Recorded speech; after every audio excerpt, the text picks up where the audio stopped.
어디에 왔나요? 네. 런던에서 우리가 소개하고 싶은 곳은 빅토리아 앨버트 박물관입니다. 빅토리아 앨버트 박물관은 사실 그렇게 막 영국 박물관이나 자연사처럼 잘 알려지거나 유명한 곳은 아니야. 근데 너무 괜찮았어. 저희가 설명 이유 중에 하나는 거기에는 이제 어린이들을 위한 아트 체험이 있어요. 그런 체험 수업을 신청을 할 수가 있는데 우리도 이제 신청을 했죠. 자유롭게 그 안에 공원의 그 잔디밭에 앉아서 만들기를 하는 거예요. 근데 이번에 우리가 만들었던 거는 벽에 거는 건데 거는 건데 종이가 아니고 천에다가 만들었어요. 저는 십자수를 땄어요. 이 십자수를 따고 엄마는 이제 그림으로 그렸죠. 이거 가지고 와서 지금 조이방에다가 걸어놨어요. 그 박물관 좋았던 게 저는 그 안에 중정이 있어요. 중앙에 되게 넓은 잔디밭과 분수가 있고 그다음에 막 벤치도 놓여져 있고 거기서 자유롭게 막 사람들이 점심 싸가지고 와서 먹기도 하고 그 분수를 틀어주거든요. 점심에 네. 친구가 이제 막 거기를 들어가려고 해서 한국 엄마들은 어때요? 민폐 끼치면 안 되니까 안 돼 들어가면 안 돼.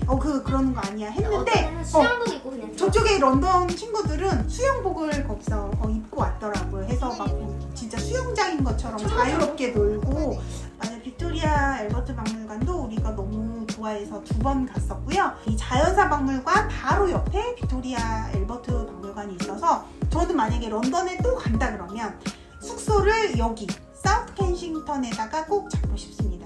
어쨌든 런던은 저희가 사실 크게 잘 몰랐고 잘 모르기도 했고 기대도 엄청 많이 하지는 않았었는데 저는 저 인생 처음 유럽 여행이기 때문에 엄청 기대를 했단 말이에요. 근데 기대만큼 아주 잘 돼가지고 뿌듯했습니다. 맞아요. 좋았습니다. 런던은 정말 좋아서 우리가 다녀오고 나서 이렇게 저희들의 기쁜 마음을 담아서 책을 내기도 했고 그리고 이제 이 재밌었던 이야기들 또 유튜브 영상을 통해서 많이 소개하도록 하겠습니다. 네, 이제 런던이랑 우리나라랑 멀잖아요. 진짜 멀잖아요. 어느 지하철에서는요 한국어로 나와요. 진짜? 한국어로 나왔었잖아. 아 정말? 전철에서 다음 정류장은 어디입니다. 이렇게 한국어로 나오는 거예요. 그걸 들으니까 너무 반가웠어요.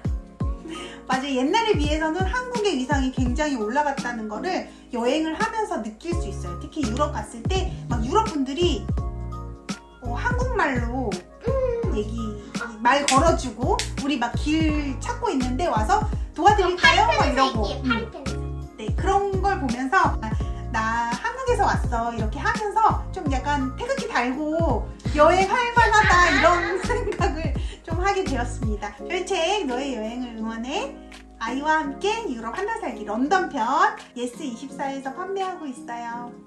안녕.